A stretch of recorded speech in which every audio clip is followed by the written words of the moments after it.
Après 25 ans d'expérience, eh oui, de 1995 jusqu'à ce jour, Elton Store, l'unique shop congolais de Londres, la Grande-Bretagne, il est Londres, et ça lui cause la fierté à la communauté nabiso, et surtout, il y a un homme d'affaires congolais sérieux dans la diaspora. Oh yes. C'est créé Elton Store et Zali Kakamoko, le sérieux, à quel na service qui t'a qu'on a client naïe.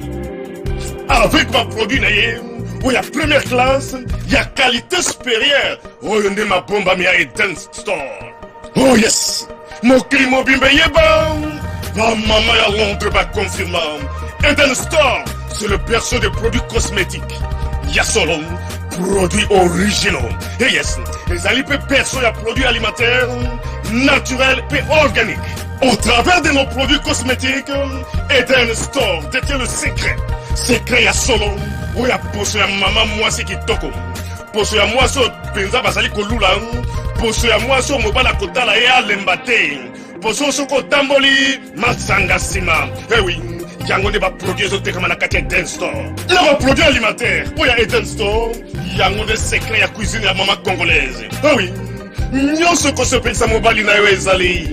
Pondu, matembele, ngai, ndole, fumbwa, ndunda, bilembwe, oyo nyonso penza, oyo kobonga pona cuisine na ezali. Oh yes. Olingi mobali na yo asepela na yo libela na libela. Olingi mobali na yo atala ka yo lokola mwasi azali kolula sika. Oh yes. Olingi mobali na sisa biloko nyonso tela ka ye na mesa. Secret zali kaka moko. Elton Store.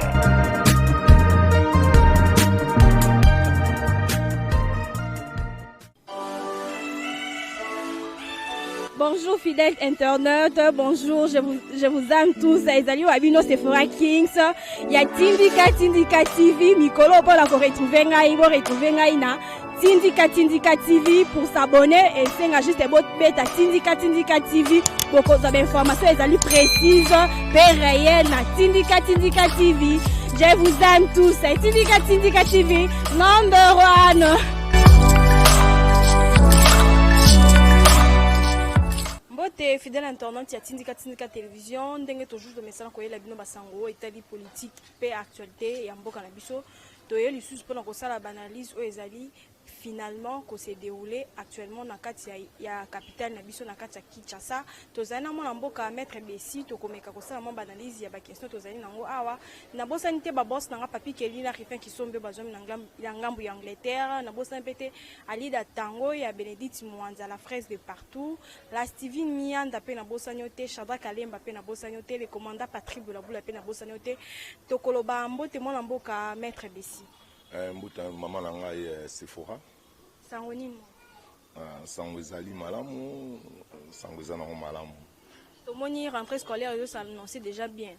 Oui avant na kine nanu makambo ya entrée na kine nanu na pas ndeko Israël wa sa émission boso na politique na ya retourner nanu concernant makambo ya débat ngana papa Molière bon voya kimi na ye a okimanga ya débat na bisaka yo na koleka na étendu photo ça ne débat bon mais c'est Israël a ebisinga via olinga ta okokate via obanga donc boye ba to balinganga Molière akimine débat akiminga na débat na c'est que faut de ça ne débat en télévisé ba tunso ba mona ke niveau avion na ngana kitisi na se après na kinda ki l'école makambo ya bana vraiment place wana moi ba retard et salami test bimi lelo test malelo rentrée lelo le 8 rentrée za le 12. Donc, il faut organiser un ministre, il y a enseignement primaire et secondaire, mais c'est comme le ministre Willy Bakonga. Donc, Aza est compétent vraiment. Donc, Aza est compétent. Comment que le ministre Mobimba, malgré Covid et Zalaki, mais quand même des gens, dans l'examen d'État, il fallait tester. On m'a dit sur le poteau contre le président de la République, la gratuité. Donc, dans le sens où on a le congolais, ndenge zali ou lelo to koloba lelo oyo le balobi gratuité donc et la kisi ke bana bakota gratuit mais na moment auto koloba ke na tene de la Gombe basenga ba droit d'inscription o komba basenga ba droit d'inscription alors bana basala ba test or que ne balobi gratuité bana bakoya bakosala test été pour moi na soki par exemple a juste certificat a mati premier l'air akoya una bino bo retenir car moi na soki nde a échoué wana ça va bo siko le bobi moi na sala test gratuité yango siko ezali anini na ngongo pe bolo ba test Nangunga Otokoloba Oyo, test Salamaki le 6. Donc le 8, il fallait résulter bima, jusqu'à présent résulter bimité. Ni ba test abana o basalaki. Tu as fait ba test ne basalaki pour ba niveau moi na école ya outil. Siko le 12 rentrée. Siko moi na soka du test, tu na moment ba ko commissaire wapi. Organisation ça bien te Willy ba konga vraiment na didi bibimbu bo ça le côté. Donc na enseignement oui, bon c'est le côté. Tout le monde a l'école est belé, droit d'inscription, on va foutre à Minerval, présent pas gratuité, mais année passée, bah tu as qu'à recevoir ma billet, bah recevoir ma paie ça 38 000, 38 000 bah paie ça yani. Donc au moment où on a parlé contre chef de l'État, il y a un autre baboué, il faut gouvernement nabiso, donc premier ministre, président, donc président, premier ministre, président de la République. Pour les autres ceux qui ont échec, bah on l'année président de la République. Tout le monde l'école monsieur c'est comme Singapour, et là on a eu annoncé ce que et Papa Fridola Mbongo sali na ebité sur la questionnaire on et le papa Fridola Mbongo sali za la raté yo za cardinal okolo baté que enseignement il fait comme kaka bato ba kotangisa bana na école ya première jusqu'à 6e basa la ba catholique za la raté on est comme kota ba trouble na kata mboka il faut ça la modèle ninga cardinal malula zalaki Malbotala lelo malula, cardinal a marquant le malula zate, cardinal a marquant le roi Moussengo zate, tel argument lelo ya Fridola Mbongo, ils ont mal mouté, yo le bagé faut bazana kabazana mouta catholique. Pourquoi? Si comme t'as eu diplôme na donc yo comme obligé. Oh que ma nation, école ouana, est-ce que Fridola Mbongo yo tonga école? Fridola Mbongo tonga école te. A ton école te, yebe toi ton école ouana. Yo bi bato ba tonga ba école nyos mona ka ba école catholique nyos, ne ba brique rouge. Bato ba tonga ngo se ba futaka ba ngombo. Et là, il faut volonté, les Belges vont maltraiter, ils ont qu'on a vu sur la bataille, on a passé. Est-ce que récompense d'abord, le bagage, le bateau va tomber, école ou est-ce que les bateaux catholiques? Non. Ils ont un sens. Mais comme on a gagné une division. Donc, il y a guerre, il y a l'église, comme côté la bisotie, il y a vie à battre. Donc, on a que le bagage, il faut attendre ça, il faut être catholique. Bon, ceux qui mbangis, c'est pas lui peut faire kimbangis. Ceux qui peuvent protester, c'est les protestants. Si comme les Congolais va tomber dans l'église de réveil, bon, qu'il y a wapi. Bon, que tant ça wapi. Wana papa obeti mabe, ozali mutu, le photo le bango, tout tika qui motema mabe, Fridola Mbongo wali cardinal auto respectaka, mais place selon le bien on est malamuté. Abongisa maloba na ye. Et à Malamouté, tout le cardinal Malou Lazare qui modèle, tout le cardinal a bon monté le donc on a critiqué, mais na lobby, il faut revoir en haut, à Bungisa, à l'Eka, Bungsa Mamalubanaï, et ça Malamouté, dans mon pays, monseigneur, on va répondre à lui que ça m'a bon monté. Si tu as l'enseignement, tu profiter directement. Tu as récité à examen d'État. Oh, et banda qui première édition, tu as la première saison, banda bimaki technique, tu as la banda tu as comme lobby sima lobby tu aussi tu as qui peut sous qui bâti que y a après 2 semaines les a rentrée scolaire. Mais là on a reçu Willy Bakonga. Willy Bakonga baza batu oh ba uti na pouvoir à 18 ans. Donc baza batu ba lingi mbokate. Nabi examen d'état et comme il est là dans le monde il y a informatique, internet.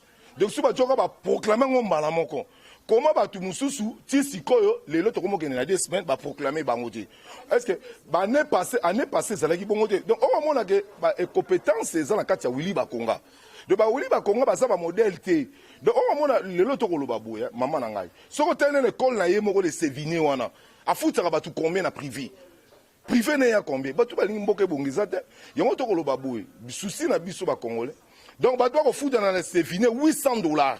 Est-ce qu'elle dit ba congolais? Si comme moutou a ça par exemple, na lobby eza motema mabe na petit exemple mutu mususu akoza na salaire même sur $100 akozwa courant possibilité ni na ke tangisa mona nene be kolwana soki bango basaka na yango na biso bato ba 18 bato bitema mabe balinga mbuko ti be kola bango so batia ata ne Steve Mbikai les cartésiens wana sala et foutaka combien Donc on a ceux qui ont souci à Congolais, bah quand on a gratuité à président, bah bon, toi tu as $30, tu as $50. Là, on va y bien en hôtel, on va $800. Si on joue la classe mot par exemple, bah na baza 30. Donc 30 ou bien 30 déjà sur on dit 30 fois 8 c'est combien? Au moins, on a déjà $24 000. Eh bien, $24 000. Donc, la classe a gagné $24 000. Bon, ceux qui sont à 24 bâtiments, 24 salles, à reçoit combien? Donc, les bateaux, il y a un bon likolo et un bon. Donc, les gens qui montent Mamabe, ou les Akat Nabango, il y a un moment qui examen d'État, il y a un examen d'État, il y a un modèle, il y a un qui est côté. Pour Nanga. Quand un petit mot à ça, l'examen d'État, on va retourner la question en français, mais il faut mon petit français au loba. Donc, il y a un mingi. Donc, ah, on a un examen d'État médiocre. L'examen d'État est bien il y en 2022, 2021, 2022. Pour le moment, on va pouvoir à 18 ans, il faut tout bonguisser vraiment. Mon amboka tata ekolo annulé l'installation ya Minembo kuna to mona ki annulé on lobby to rozoma maloba par rapport na ngo ya faire Minembo. Ah, moni likambo ya faire Minembo ezali ba faire mo epesa biso souci na ima malamu te et déranger kinga makasi. Et là, on a vu que le Sephora, bolingo ya mboka ezalaka pona biso nyonso. Bolingo ya mboka, il faut to zango ba congolais. Omoni batu oyo baza ba traître. Batu bazali le camp de ya les mal to yebi bango. Comment yo na conseil des ministres au lobby et l'autre côté OK, omoni voir mes présent lobby na convoqué qui na invité qui ambassadeur ya États-Unis, ambassadeur des États-Unis dans le lobby. Na comprendre de se retrouver kuna. Est-ce qu'il y a une prévité? Il y a un lobby na yo. Ceux qui Hollandi bali wana, eza bali ya bato abesprit mabe ba Rwandais, oyo bazaka na gouvernement congolais, oyo bavanda na Congo, makina na baza na besoin ba pesa bandiko na mboka ti. Mais heureusement le président de la République décision zui et l'autre auto féliciter yango wana. Le peuple a manifesté, président il faut sa décision. To c'est pas que le liboso le telemela ki bakamu ya Rosa Malonda. Président qui décision, c'est ça la démocratie. Le peuple a télémis sur Maramouya, au bémina, au président qui décision. Là, pour moi, Minyembo, tu rentres au Bomana. Tu rentres au Minyembo, tu rentres au Bomana, donc tu rentres au Bomana, biso ba Congo, tu rentres au Rwanda, basi ça biso Malamo, on a ba Ougandais, pour ici là. Yo habité, Minyembo Zali.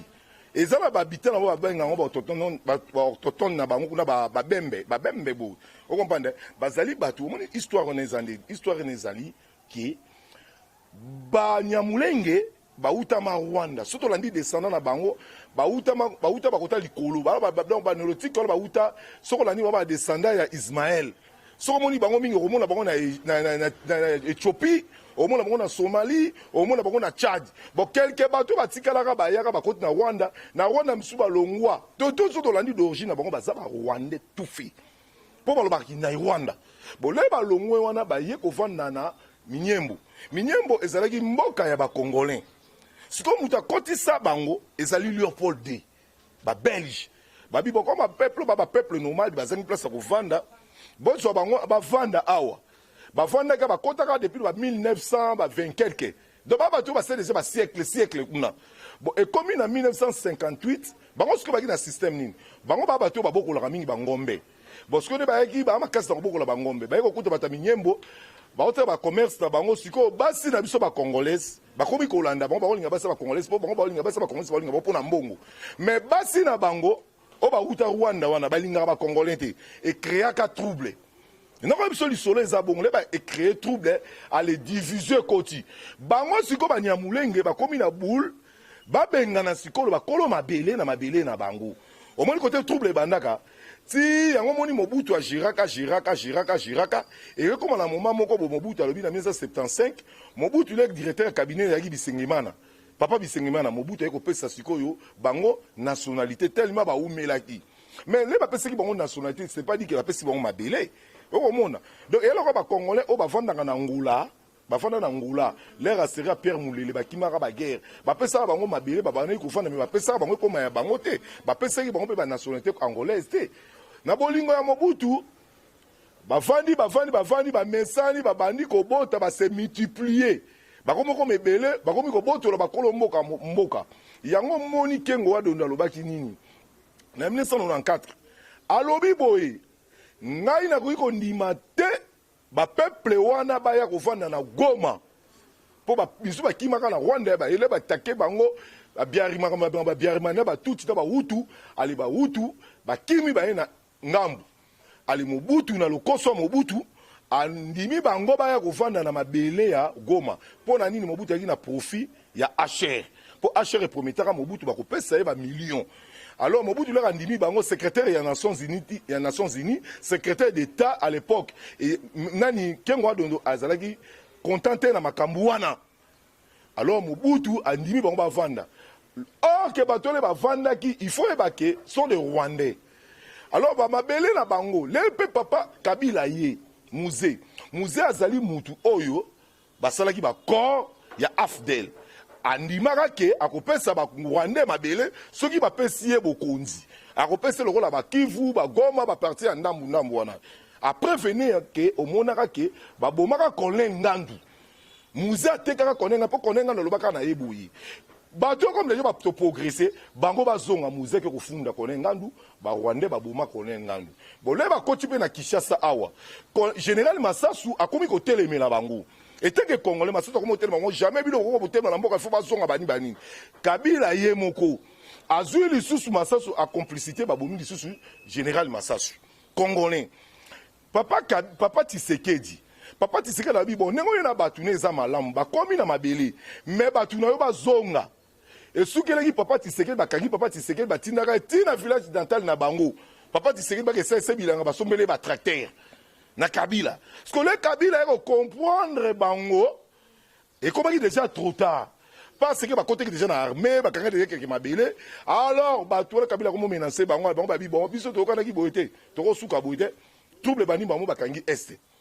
Pour affaire miner bango comment na tata ekolo ndenge annulé ngo dans ezali lo moya malamu na mboka. Mais maman na lobi na yo eza malamu pourquoi ezali communauté ezali mo mabele bango ba ezali plus que 2 fois que Rwanda bon soki ba komisi yango commune lobi ko koma territoire lobi ko koma district e ko koma province e ko koma mboka wana ba botoli biso mboka programme na bango ezali bongo yango monike bango bazui mutu oyo foye ba là on a tolu histoire pour katakata bazui mutu oyo ya 2008 oh déjà le prompt aki na makambu wana ke minyembe koma commune ezalaki Kalume yo alobi fait comme commune na 2013 ba ko adopté ngo na parlement ya monsieur Kabila pour Kabila azwa des parlements azwa parlement en 2006 oh ba aki na proposition na 2011 ba ko appliquer ba ko adopter yango. Oh mon bon, lorsque le président a tali ki ba Congolais, jamais mboka wana et ko ko komate, ba kolomboka d'abord nan. Ba tu bourgmestre oh ba ngoti na commune. Yo somo na commune za na capacité ya dialogue la koleka Rwanda 2 fois. Ba tu bourgmestre wana ba tie na Rwanda. Alors ba Rwandais, siko adjoint na ba tie Congolais. Mutu wana ba proposaka depuis 2008. Au moment où l'on a un exemple de Roubaix-Roi. De Roubaix-Roi, il ne faut pas poursuivre. Procureur général de la Cour de cassation, il faut pas qu'il y ait une trahison. Parce que Makila Roubaix-Roi est gangui. Makila est gangui. Pour ce qu'on il faut pas comprendre. Et ça, Nini, dans l'Égypte, et ça, qui na Moïse, à Botamagistène israélien. Israélite. Mais quand il y a Moïse abotamaki akoli na ndaku ya Pharaon. Famille ya Pharaon ba yebaki ke Moïse azali israélien. Moïse le ra okola mama na koyebisa ye ke ozalaka égyptien te ou israélien. Mais là Moïse ayeko kuta ba ko maltraiter israélien. Asalaki nini abomaki soda wana. Pona nini alandaki makila na ye. Ezapel ko la Roubaix-Roi alani makila na ye. Pour un bon Congolais, à quoi ça o ya salité. A très kimboka, nya te kamboka, anya kabamboka mobimba. Pour tout le baba Roubaix to landa d'origine à Roubaix. Roubaix Congolais peut-être. Tout le baba vérité Roubaix Congolais peut-être. A problème soit Congolais, on n'a pas ça nationalité. Nous sommes pas trouble. Donc décision au mokonza zui, et ça décision ya malamu pour na ba Congolais. Donc et là il faut biso ba Congolais faut tellement. Au moins, il est là que ceux qui ont téléméli mboka na bisoté, bateau à 18 ans, souci na bango ezali Congo et à la diviser. Na kwa biso schéma ya bango ezali ni Congo te divisé en 3 parties. et a divisé Katanga et a divisé na est côté Bukavu Kindu ba est kuna après côté batiki na biso la koko côté yango mokonza mo ba Congo e ko kabwana te Mobutu alobaki nini so osala asala pacte na Satan akosala ngo pona Congo yango pe Félix alobaki pona Congo na ndimi na kufa yango po moni muzela ka soki conscience alobi jamais ko trahir Congo donc au moins la patriote bolingo ya mboka tala lelo to pe exemple moko boy yo so mona mais c'est Kabila ba peuple ba tomboki mais c'est Kabila azongisi la normalement pour ba peuple ba za la kimia rien to sala ba manifestation ndenge na ndenge alobaka te parce que ba zalaki na souci ya mboka ti Maître Bessi tomoni pe mama Denise Nyakero asile ko sala descente na ye na ngambu ya Congo central na Mwanda pe tomoni ba habitant ya ngambu kuna basengi na ete a réhabiliter port o ezwami kuna parce que bazali na mwa pasi par rapport ya port na ngambu ya Congo central. Ah, est-ce que maman Denise a au salon? Au moins, les Congolais me sont habités sur Bazar.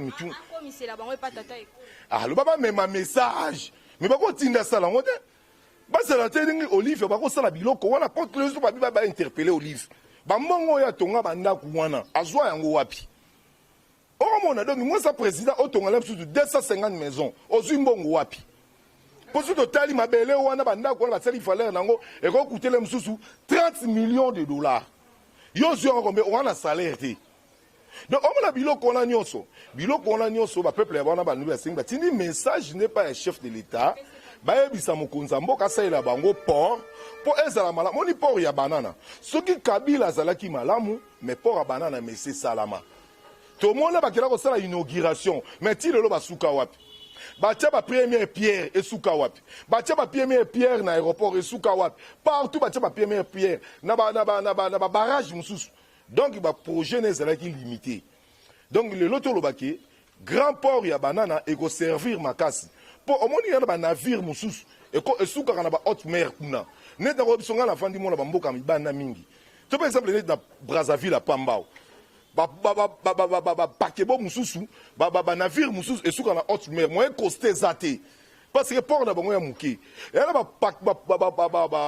navire mususu moyen côté ya timata des zate il faut suka na haute mer navire amike komi ko kozwango e ya kanango donc il faut suka ba moderniser port wana et kozala malamu pona bango te kozala malamu pona ba congolais nyonso okomona douane et kokita toko biso lelo tala ndelo douane mutuka la poto muso ko somo leso na $1000 mais mutu ko senga mutu douane na $4000 $5000 après quelque temps ceux qui au moins rozongo ezate ali batu bango mo bazongo bateki yango donc on a ñu c'est ba désordre vraiment tomoni pe na ngambu ya Sami Jamal tomoni ete azali gravement malade tomoni ba avocat na ye bazali ko senga ete fin ya incarcération po ete azwa mwa nini pona azwa ba soin na ye to rozwa mwa maloba mwa mboka par rapport à Sami Jamal bon les bango ba yibaka ba maladie te ba comme maladie les ba comme ba prison Jamal c'est un voleur moyibi na lobi no biso yo na ba honorable Frank Diongo na biso lelo Jekoko Jomi Ndungala nani Muyambo Ewango natangolo bato bakanga ngai ba Frank Diongo ba firmer angambi to senga kutu liberté provisoire Kabila pimela biso to sala infraction nini c'est ce qui infraction te pour de tel rapport article 64 biso to tamboler la lango mais et bon tel biso pas problème voir même honorable Frank Diongo ko ko vimba yi ba olingata que soit traitement libanda ngai moko notre seule opération et opération qu'il faut opérer nga depuis kala ba senga combien de fois na bima ba ke sanga opération ba boyaki mais si ko mutu a détruit mboka o ayibi mbongo ya mboka ba pesa liberté provisoire pour Kima aza déjà condamné liberté provisoire ni ba pesa ba pesa te bango ba kende ki na appel ba c'est l'appel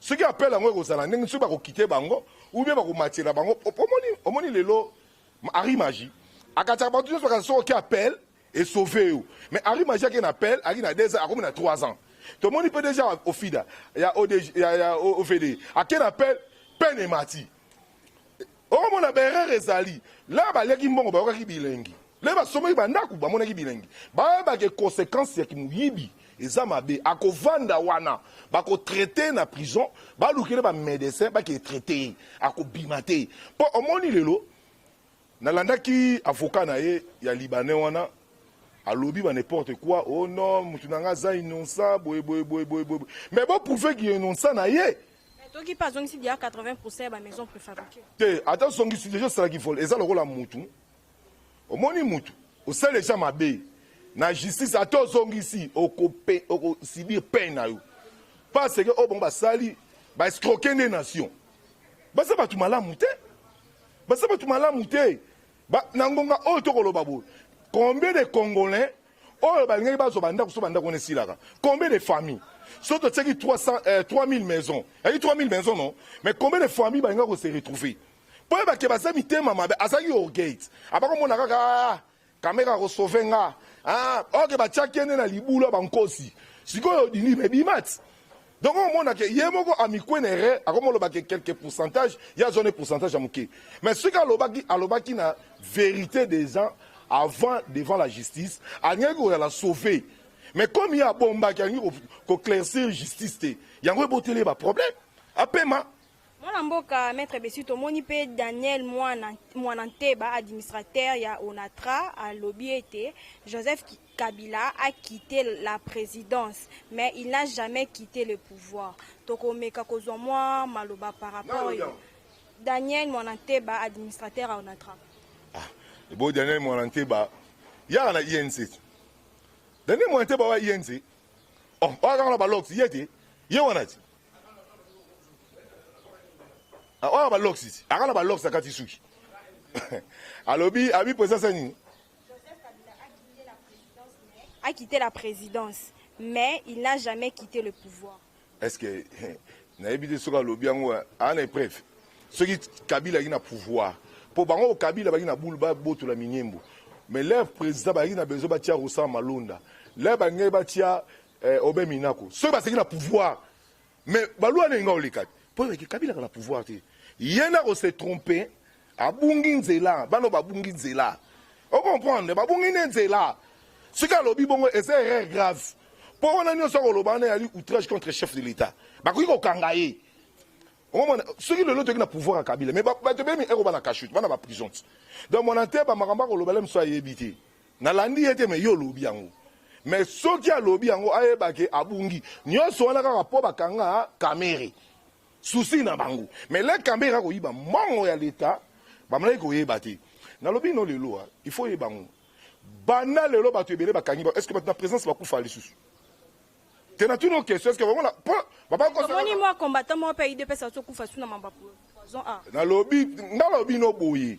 et comment kaka oh mutakufi na Covid na présidence oh mutakufi na Covid mais bana ba jida ba longwa est-ce que mutakufa sous la présidence yango na bisayo ba te bele papa ko refait poste à président mais ba tu muzula ko refait quand tu ko ma président na mboko nana ko benda yo ba yebi kela msusu rano Uganda Burundi ba voter yo ma les jours calcul na bango ba yeba te maître Besito yebi ba nationalité na bango donc jamais un Burundais akoki ko le président na mboka oyo maître Besito moni pe Fayulu à lobby il n'y a pas une tribu qui s'appelle Nyamulenge au Congo oui tribu Nyamulenge zate to na 4-5 quelques tribus dayebi si yo Nyamulenge tribu ya Nyamulenge zate Banyamulenge bali bato ba uta na ngomba ba peuple nomade mais ba kota de siècles makamani Nyamulenge Félix Kutu ata soloté papa Tshisekedi ata soloté Lumumba ata soloté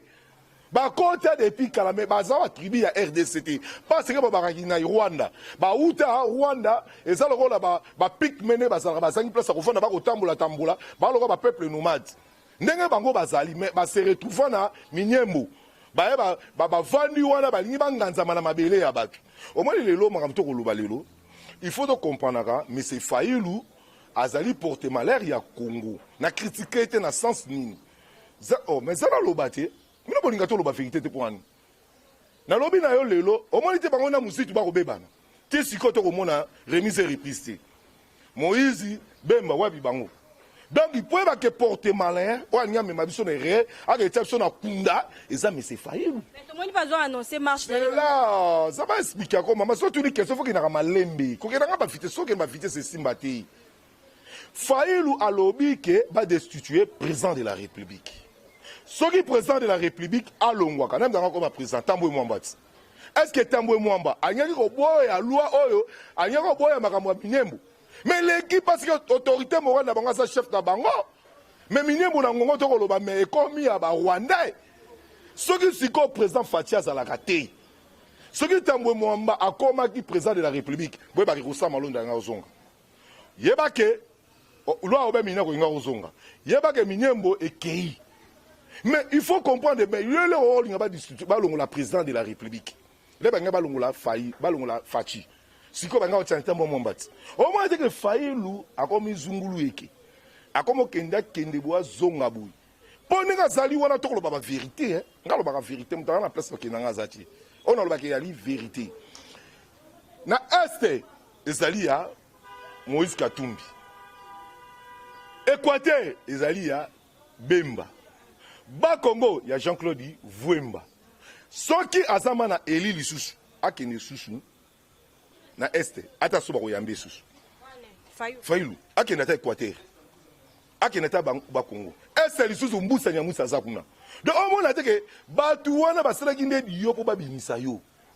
Les ba ko comprendre que yo comme nous na likopa, o batu ba lingi na bango mboka te, batu ba se retirer. Na ngongo to ko ba se retirer. Ce qui na ngandi mama que Faillu a très puissant akitata Lubumbashi. On va organiser marche le 14 octobre prochain pour dire non à l'instauration de la commune rurale de Minembwe. Ah, déjà président lobby, bango ba lobaki ke Fachi a te kimboka. Mais ba le capé na betando ba lobaki Fachi merci félicitations ngo boyi. Yanga lobby lo ya zena ri. Ngala ko yebisa yo baleki na nute ba petio ba niko ba petit ba petio mususu comme les kanani wana kwa Rwanda wana comme les kanani ceux qui epenge. Mais bah les canaux TV.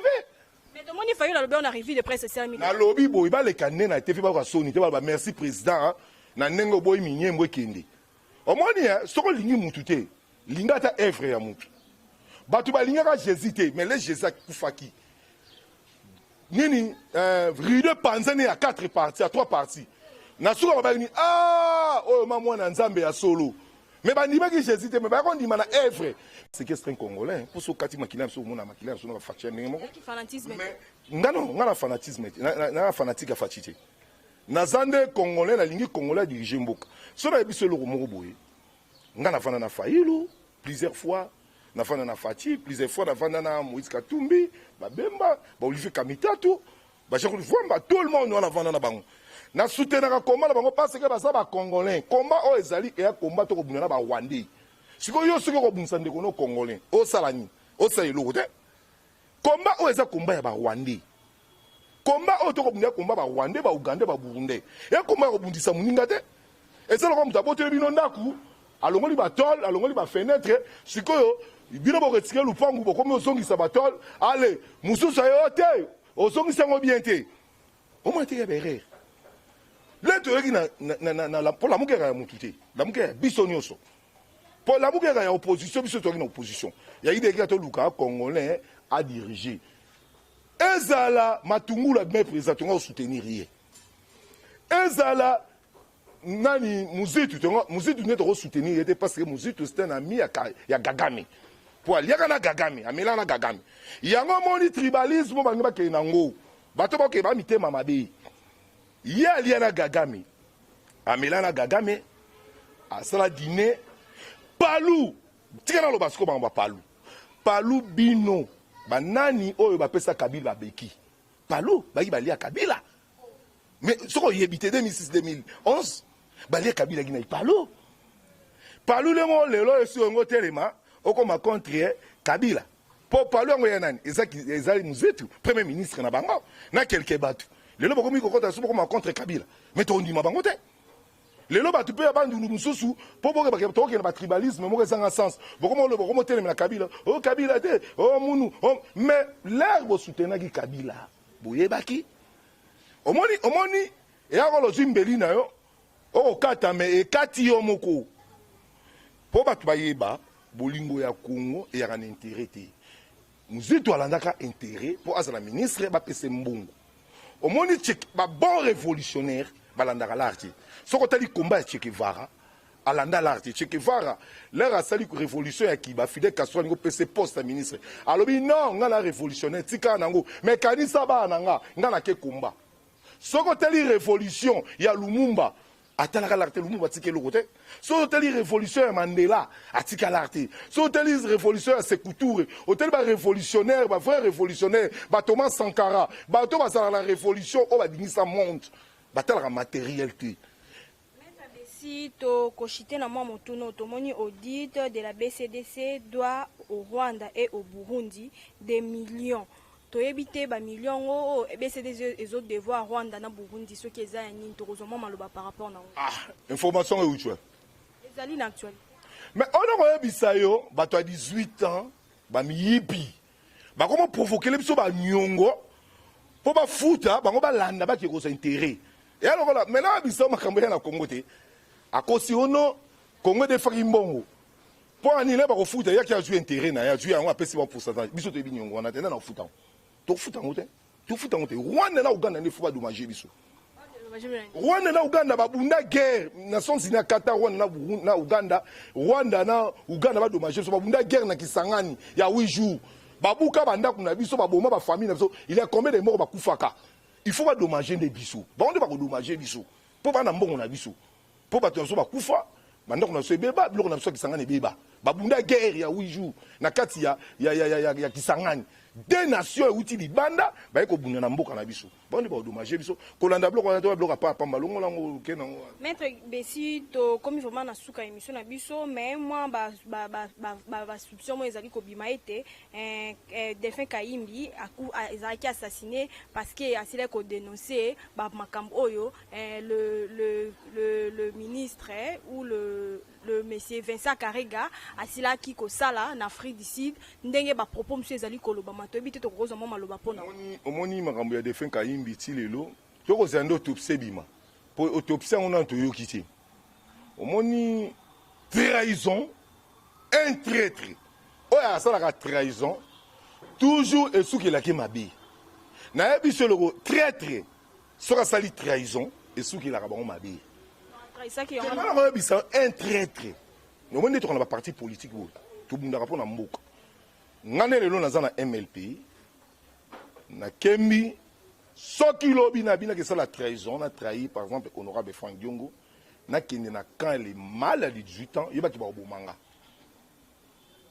o mona loko wana donc trahison et suka yo mona ki te que jida na suka yemo ami pandre ki ami kanga singa ki ngopwani suka trahison suka raliwa et loko bango akufeli na bango mo ba yebani un jour vérité et kobima yango moni président de la République ndenge bakangi muto abomaka Shebea major wana za awa ndenge bakosambisa ye il faut basambise publiquement on nous a la cité il faut l'arrêter bakanga ye bakokende CPIT bakosala prison na bango awa bakotama na Bolondo baye bakende balamba kavungure baye banengani milinga madesu wana le côté na ba chambre baye banengani ni mai ba bamela kama ya libulu baye ba mabe bango basala na kata prison ezongi la bango donc on comprend donc makambu ya mboka tolo bango na ndenge ya kimia omoni batu mususu balanda ba bien matériel ndeto mona ba combattant mususu ba poto balanda ba bien matériel